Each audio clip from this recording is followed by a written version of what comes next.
Siyempre, pag sinasabing sex bomb dancers, aba, hindi mo wala talagang certified sex bomb addicts. Ayan po ang CSA!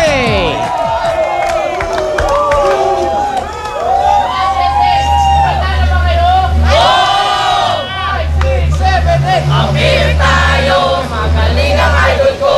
Isigaw sa buong mundo. Sex bomb, sex bomb, sex bomb. Puri ba gawin ninyo? Natulog na lang kayo, magkakamuta pa kayo. CSA nandito, hindi pa tatalo. Kulang CSA, sex bomb lang ang laging tinitipon.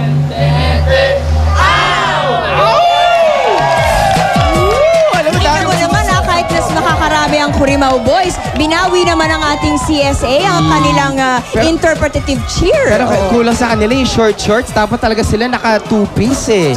Baka mamaya magtatanggal sila isa-isa.